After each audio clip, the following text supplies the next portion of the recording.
வணக்கம் நண்பர்களே. நீங்கள் இப்போ பார்க்குறது வந்து மணத்தக்காளி கீரை. இந்த கீரை வந்து நிறைய பேருக்கு தெரியாது. இது வந்து அழிந்து வரும் கீரை வகைகளில் ஒன்றாக இருக்குது. இது பேர் வந்து மணத்தக்காளி கீரைன்னு சொல்லுவாங்க. இது வந்து நிறைய மருத்துவ குணங்கள் வந்து அடங்கியது. குடல் புண்ணை வந்து ஆற்றும், இரத்த விருத்தியை வந்து அதிகப்படுத்தும், குழந்தை பெற்ற பெண்களுக்கு வந்து பால் சுரக்கிறதுக்கு இது வந்து ஒரு பயனுள்ள கீரையாக இருக்குது. இதை பாருங்கள், இலையிலேருந்து பூவிலேருந்து தண்டுலேருந்து வேர்லேருந்து எல்லாமே மருத்துவ குணங்கள் அடங்கியது. இதை வந்து நிறைய பேர் இப்போ பயிர் பண்ணுறதே விட்டுட்டாங்க. கீரை அதிக அளவில் இப்போ எங்கேயுமே கிடைக்க மாட்டேங்குது. கொஞ்சம் கொஞ்சமாக அழிஞ்சிக்கிட்டே வருது.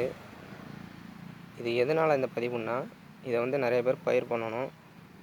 இந்த கீரை வகை வந்து அழிந்து வர்றதுலேருந்து மீட்டெடுக்கணுங்கிற ஒரு நோக்கத்துக்கு தான் இந்த பதிவை போடுறேன்.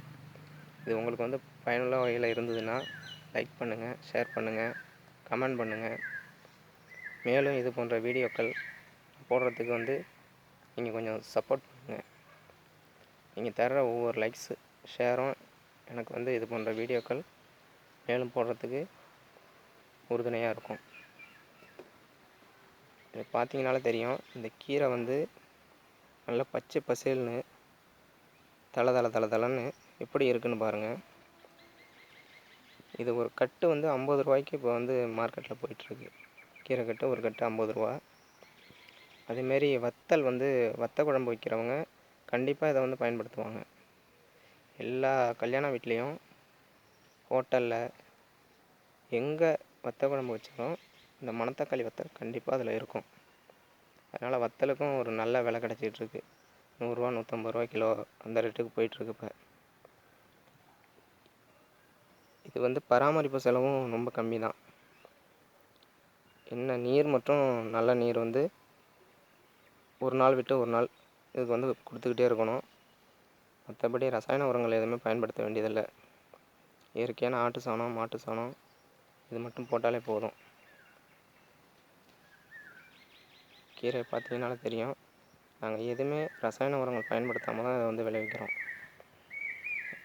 பாருங்கள், பூ வந்து அப்படியே வெள்ளை கலரில் சின்ன சின்ன பூவாக இருக்கும். பூத்திருக்கு இப்போது பார்த்தீங்கன்னா தெரியும்.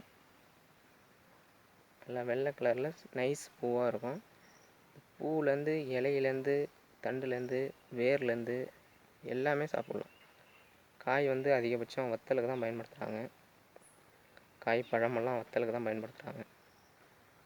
இதை பாருங்கள். அனைவரும் இதை வந்து பயிர் செஞ்சு இந்த அழிந்து வரும் தாவரத்தை மீட்டெடுக்கணுங்கிறதுக்காக தான். இது ஒரு அழிந்து வரும் கீரை வகை. இதை வந்து மீட்டெடுக்கணுங்கிறதுக்காக தான் இந்த பதிவை போடுறேன். நன்றி.